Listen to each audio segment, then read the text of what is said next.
now joined by Baylor President Dr. Linda Livingston, Board of Governors with the NCAA, Transformational Committee, Search Committee for the Big 12 to find a new commissioner. And, Doctor, you did. You found one. And Brett Yormark, had you heard much about him prior to the commissioner search? I had not. It's certainly not someone that even when we initially started this process would have been on any of our radar screens. And, in fact, most of us in this world know folks that are very connected within intercollegiate athletics but don't have as much connection into folks that are in the pro sports and media and entertainment world.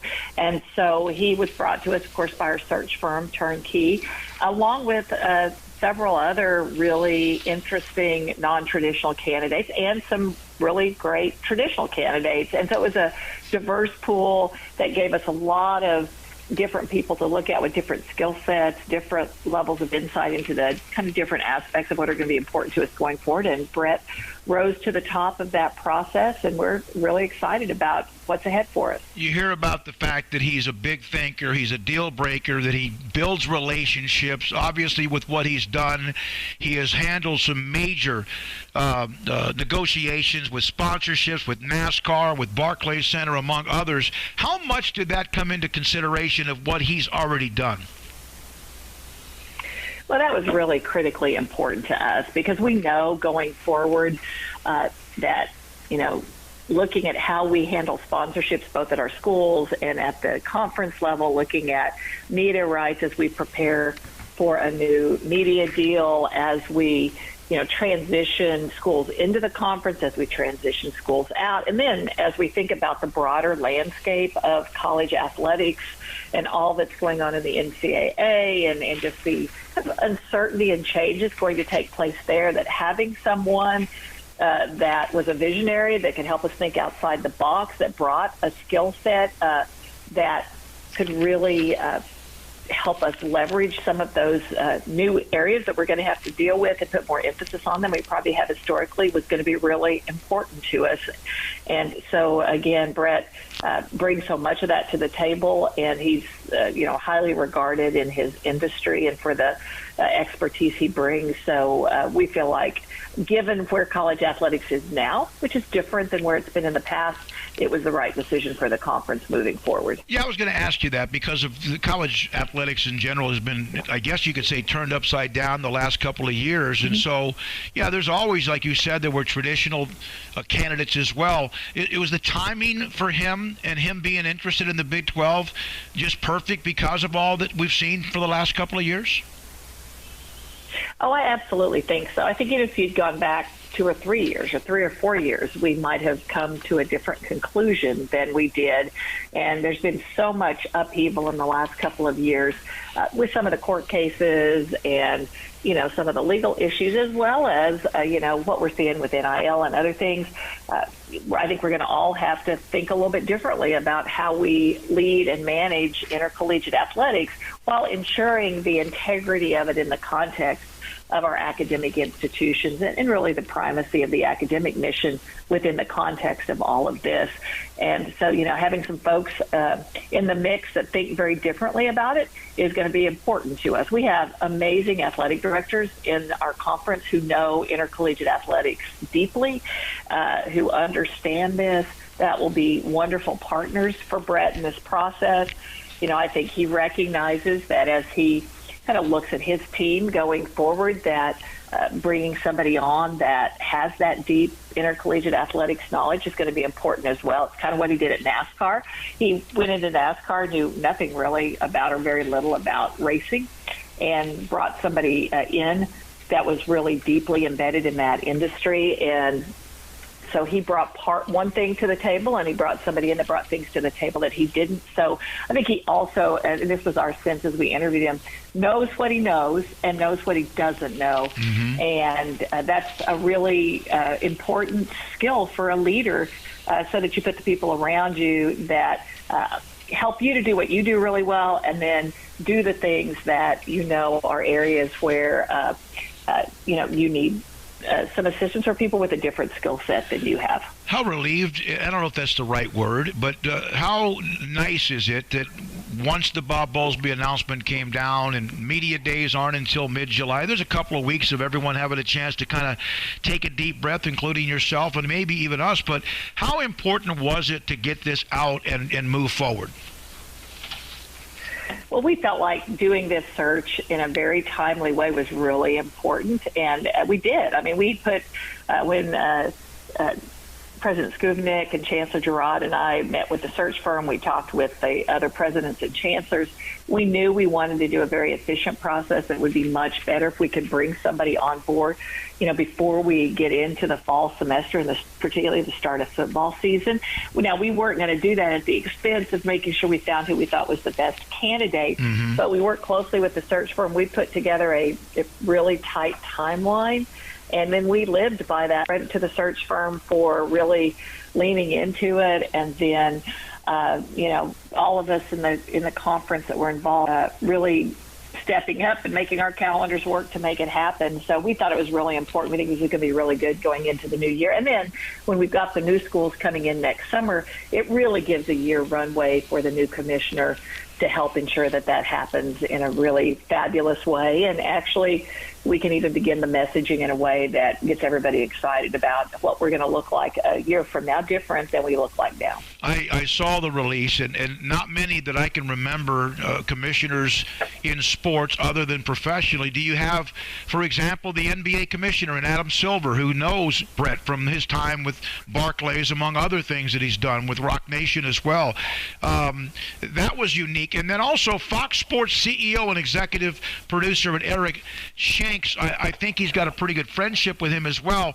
Anything to read into the fact that Fox Sports was a part of the quote when it comes to the release because of a relationship Big 12 has with Fox Sports and possible future TV negotiations in a couple of years? Well, Bret had that relationship, I think, because of his time at the Nets when they negotiated a deal with Fox. So I think that relationship goes back a long ways. But it certainly matters to us that Bret has those kinds of relationships within the media world, given how important that's going to be to us in the next several years as we look at a new media rights deal. And so I think we felt like having someone like that that speaks into the skill set that Bret brings and the credibility that he brings is important as we approach those new negotiations. So we were pleased that he was willing to share. And, of course, having Adam Silver speak into it was also fabulous, given his kind of many years of working with Bret. You hear all the time, Big Ten, SEC, and then there's everyone else in the Power Fives, and that sometimes can get people the hair on the back of your neck or the whatever. You kind of get a little bit frustrated with that because of how maybe nationally people look at the Big 12, Pac-12, ACC. But you're in the middle of all this with all the committees and, like I said, Board of Governors, Transformational Committee.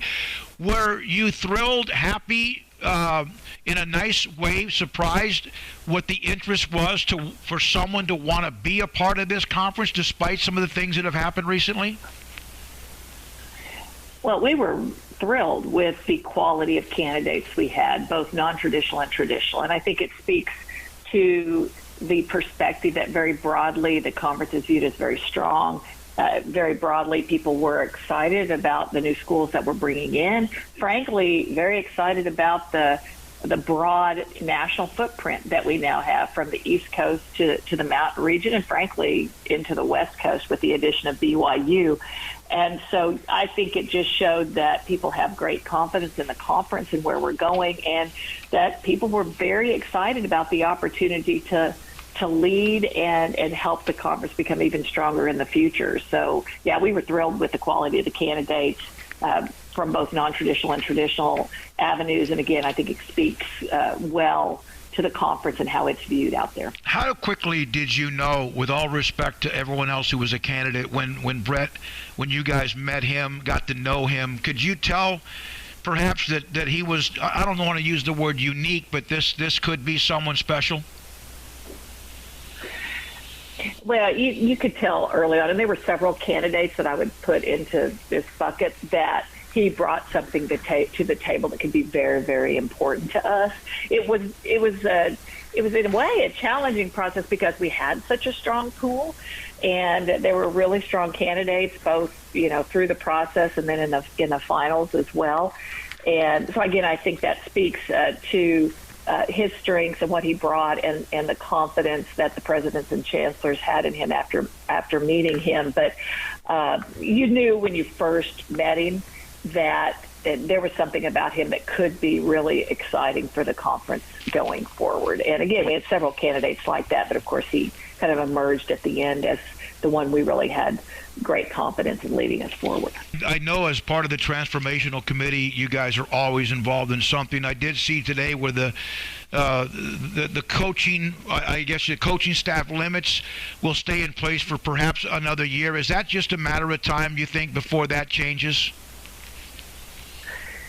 There are several areas that we're looking at with regard to some of the rules and rules modernization that will probably happen much sooner than that are lots of broad support for. That is one where I think we need to have more conversation about it. And it's, as we've surveyed and talked to folks about it, there are some different perspectives on kind of the pros and cons of doing that.